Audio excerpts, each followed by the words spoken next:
Candi Sambisari ditemukan secara tidak sengaja oleh seorang petani desa Sambisari bernama Karyo Winangun pada tahun 1966. Ketika itu beliau tengah menggarap sawah dengan cangkulnya. Beliau merasa bahwa cangkulnya mengenai benda keras seperti batu.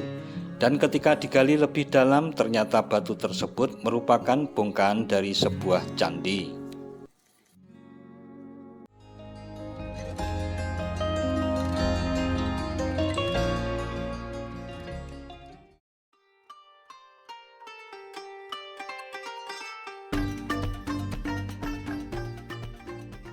Assalamualaikum warahmatullahi wabarakatuh. Mitra DMTV. Candi menjadi destinasi wisata andalan di Yogyakarta dan sekitarnya. Wisatawan biasanya mengunjungi candi-candi ketika berkunjung ke Jogja seperti Candi Prambanan, Borobudur, ataupun Ratu Boko. Namun selain ketiga candi tersebut, Yogyakarta masih memiliki candi-candi lain peninggalan kerajaan Mataram kuno yang pernah berjaya sekitar abad ke-8 Masehi, dan salah satunya adalah Candi Sambisari. Letak Candi Sambisari ada di Dusun Sambisari, Desa Purwomartani, Kecamatan Kalasan, Kabupaten Sleman, Daerah Istimewa Yogyakarta. Dari area parkir yang hanya berjarak beberapa meter, Candi Sambisari tidak terlihat. Itu dikarenakan bangunan candi ini berada sekitar 6,5 meter di bawah permukaan tanah. Inilah yang menjadi keunikan dari Candi Sambisari ini.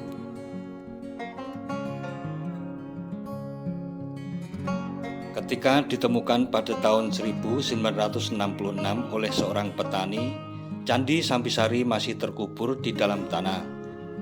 Kemungkinan besar terkuburnya bangunan candi ini disebabkan oleh letusan besar Gunung Merapi pada awal abad ke-11. Letusan itulah yang kemungkinan besar menyebabkan kerajaan Mataram kuno berpindah ke Jawa Timur. Usai ditemukan Candi Sambisari di Pugar pada tahun 1986 oleh Dinas Purbakala, nama dusun tempat ditemukannya kemudian disematkan ke candi ini.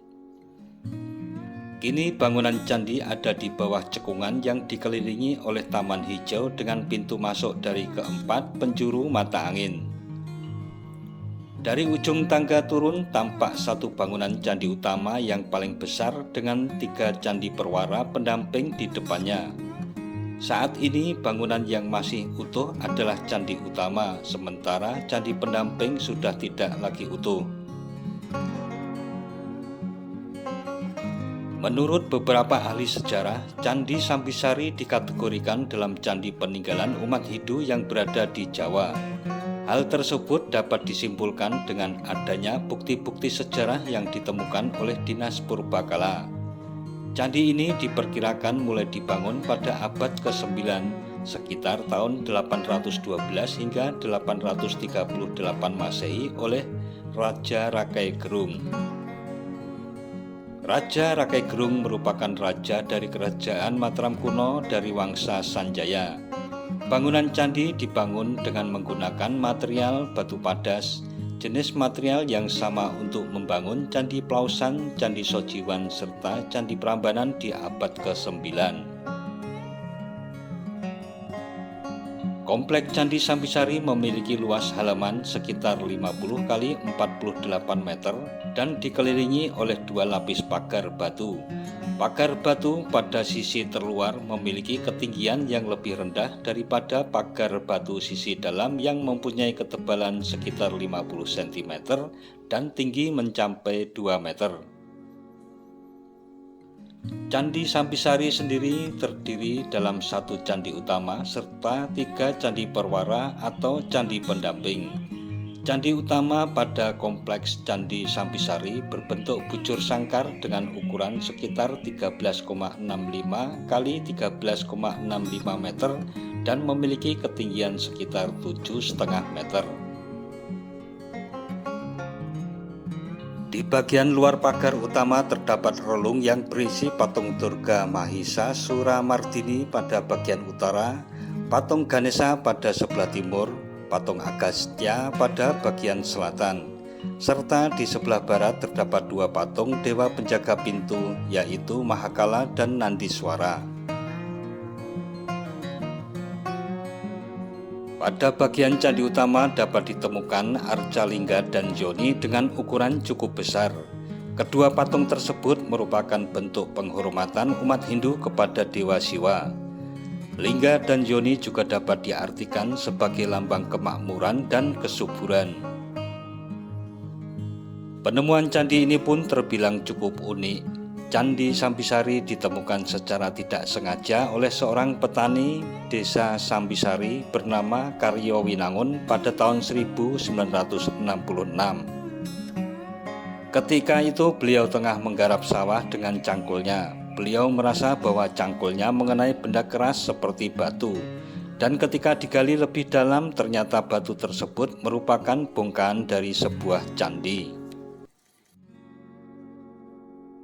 Hal tersebut lalu dilaporkan kepada Dinas Purbakala setempat.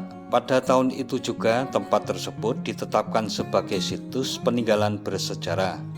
Nama Sambisari sendiri diambil dari nama desa di mana candi ini ditemukan, yaitu Desa Sambisari.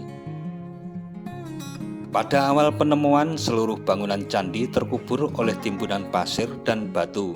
Kondisi seperti itu menjadikan proses pemugaran candi memakan waktu yang cukup lama. Timbunan pasir serta batu yang menutupi candi diperkirakan akibat dari lahar Gunung Merapi yang meletus dahsyat pada abad ke-11. Hal ini dapat disimpulkan dari banyaknya batu vulkanik yang berada di sekitar candi. Penggalian dan rekonstruksi Candi Sambisari akhirnya rampung pada tahun 1987. Memakan kurang lebih 21 tahun untuk mengembalikan situs bersejarah peninggalan kerajaan Mataram kuno tersebut. Dalam proses ekskavasi candi ditemukan pula beberapa benda seperti tembikar, perhiasan, logam, cermi, serta beberapa prasasti. Bagi pecinta wisata sejarah, Candi Sambisari merupakan destinasi wisata yang wajib untuk dikunjungi. Keindahan arsitektur yang terdapat pada bangunan peninggalan kerajaan Mataram kuno ini sangat elok untuk dinikmati. Dalam kompleks candi terdapat berbagai arca yang memiliki nilai historis tinggi seperti arca Agastya, arca Ganesha hingga arca Dwi Durga. Keindahan yang ditawarkan oleh peninggalan kerajaan Mataram kuno ini selalu mengundang wisatawan untuk mengabadikan tempat wisata tersebut di dalam sebuah foto. Dinding yang mengelilingi kompleks bangunan tersebut dihiasi dengan relief yang terbuat dari perdu nan memukau. Tak hanya itu, hamparan rumput hijau yang tertata secara rapi di sekitar candi merupakan daya tarik tersendiri bagi para pelancong. Candi Sambisari memang memiliki taman yang cukup luas, dihiasi hijaunya rumput yang memanjakan mata. Candi Sambisari dibuka untuk umum setiap hari kecuali hari Minggu mulai pukul 7 hingga 17 waktu Indonesia Barat. Harga tiket masuk per orang wisatawan asing atau domestik sekitar Rp6.000. Nah, mitra DMTV, demikian tentang sejarah, keunikan, serta keindahan Candi Sambisari yang sayang terlewatkan begitu saja apabila sedang berwisata candi di daerah istimewa Yogyakarta. Jangan lupa subscribe dan tekan tombol loncengnya agar tidak ketinggalan dengan video-video terbaru dari DMTV. Sekian dan wassalamualaikum warahmatullahi wabarakatuh.